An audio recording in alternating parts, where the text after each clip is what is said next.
हमीरपुर नाम के एक छोटे से गांव में राम नाम का एक गरीब युवक रहता था। कड़ाके की ठंड पड़ रही थी और पूरा गांव घने कोहरे के चादर में लिपट रहा था। सुबह सूरज निकलने से पहले ही कोहरा ऐसा छा जाता कि पास खड़ा इंसान भी ठीक से दिखाई नहीं देता था। गांव की कच्ची गलियों में सन्नाटा पसरा रहता और सिर्फ ठंडी हवाओं की सिसकती आवाज सुनाई देती थी। राम का घर भी उसी गांव के आखिरी सिरे पर था। मिट्टी की दीवारें, फूस की छत और जगह जगह से ठपकती हुई हवा। राम के परिवार में उसकी बूढ़ी और बीमार माँ रहती थी। माँ की कमर झुक चुकी थी, हाथ कांपते थे और ठंड में उनके शरीर की हालत और भी खराब हो जाती थी। राम के पास उन्हें ठंड से बचाने के लिए ना तो पक्का मकान था और ना ही पूरे ऊनी कपड़े। कई बार वह अपनी फटी हुई शॉल माँ को उड़ा देता और खुद पूरी रात ठिठुरता रहता। फिर भी उसके चेहरे पर कभी शिकन नहीं आती। हर सुबह राम अंधेरे में ही उठ जाता, ठंडे पानी से मुंह धोता और बिना कुछ खाए मजदूरी की तलाश में निकल पड़ता था। राम कभी किसी के खेत में हल चलाता, कभी फसल काटता तो कभी गोबर उठाने का काम करता। दिन भर हाथ तोड़ मेहनत करने, जो थोड़े बहुत पैसे मिलते उसी से घर का चूल्हा जलता। राम के हाथ छिल चुके थे, पैरों में छाले थे, लेकिन उसके हौसले आज भी मजबूत थे। वो अक्सर आसमान की तरफ देखकर मन ही मन कहता था कि आज हालात चाहे जैसे भी हों, एक दिन मेहनत की आग जरूर किस्मत की बर्फ को पिघला डालेगी।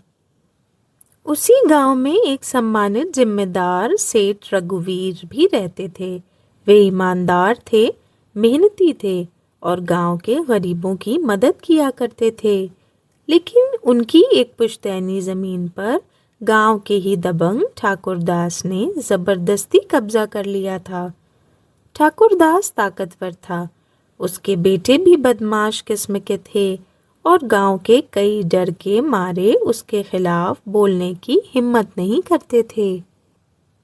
एक दिन राम सेठ रघुवीर के खेत में काम कर रहा था। ठंड बहुत ज्यादा थी और सेठ खेत के किनारे एक सूखे पेड़ के नीचे उदास बैठे थे। उनकी आंखों में चिंता साफ दिखाई दे रही थी। राम ने ये सब देखा तो अपना काम छोड़कर उनके पास पहुंच गया। उसने झुककर हाथ जोड़े और विनम्र स्वर में पूछा कि आज वे इतने परेशान क्यों हैं। सेठ रघुवीर ने गहरी सांस ली और अपनी परेशानी राम को बता दी। उन्होंने कहा कि वह पुलिस से शिकायत करना चाहते हैं, लेकिन ठाकुरदास के साथ ताकतवर लोग हैं और उन्हें डर है कि कहीं मामला उल्टा ना पड़ जाए। राम चुपचाप सब सुनता रहा। उसकी आंखों में सोच की गहराई उतर आई थी। कुछ देर बाद उसने कहा, अगर सेठ चाहें तो बिना लड़े भी जमीन वापस पाई जा सकती है। राम ने सेठ के कान में धीरे धीरे पूरी योजना समझाई। जैसे जैसे सेठ सुनते गए, उनकी आंखों में उम्मीद की चमक लौटने लगी। उन्होंने राम की पीठ थपथपाई और वादा किया कि अगर योजना सफल रही तो वह जमीन का एक बड़ा सा हिस्सा राम के नाम कर देंगे। अगले दिन राम ने अपनी योजना पर काम शुरू किया। वह सीधे ठाकुरदास के खेत पहुंचा, जहां ठाकुरदास और उसके आदमी आलाप ताप रहे थे। राम ने खुद को एक भोला भाला गरीब मजदूर दिखाया और काम मांगा। पहले तो ठाकुरदास ने उसे धुतकार दिया, लेकिन जैसे ही राम ने चालाकी से सेठ रघुवीर का नाम लिया और उनकी तारीफ की, ठाकुरदास का अहंकार जाग उठा। राम की चिकनी चुपड़ी बातों में ठाकुरदास को फंसना पड़ा। उसने राम को काम पर रख लिया। राम दिन रात मेहनत करता, कभी शिकायत नहीं की। धीरे धीरे ठाकुरदास को उस पर भरोसा होने लगा। उसे लगने लगा कि राम एक सीधा साधा मजदूर है जो बस पेट भरने के लिए काम करता है। कुछ दिन बाद एक शाम कोहरा बहुत घना था। राम जानबूझकर देर तक खेत में काम करता रहा। ठाकुरदास ने उसे आराम करने को कहा और खेत उसके भरोसे छोड़कर चला गया। उसी रात राम ने अपनी असली चाल चली। सेठ रघुवीर पहले से ही तैयार थे। दोनों ने मिलकर जानवरों की हड्डियों से बना नकली कंकाल खेत में गाड़ दिया। अगली सुबह पुलिस खेत पर पहुंच गई। गांव में हड़कंप मच गया।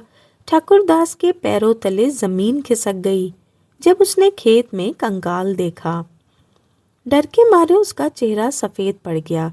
थानेदार की धमकियों ने उसका साहस तोड़ दिया था। राम ने भोलेपन से नाटक करते हुए उसे कहकर डराया। डर के मारे ठाकुरदास ने सारा सच उगल दिया कि उसने जमीन जबरदस्ती हड़पी थी। राम ने चालाकी से उसे ही फंसा दिया। थोड़ी देर के बाद सरपंच भी वहां पहुंच गए। सच्चाई सामने आ गई।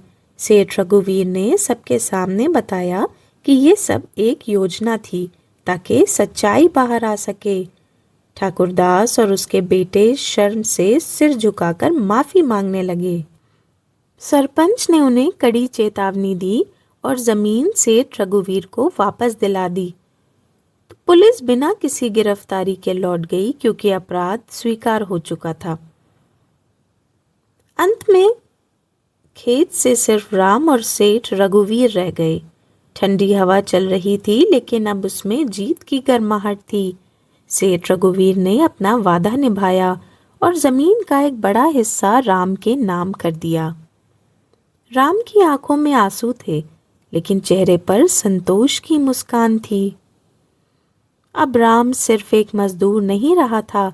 उसकी माँ को गर्म कपड़े मिले, सिर पर पक्की छत मिली और जीवन में सम्मान भी मिल गया। इसी तरह मेहनत और ईमानदारी और बुद्धि ने न सिर्फ अन्याय को हराया बल्कि एक गरीब को उसकी तकदीर का मालिक भी बना दिया।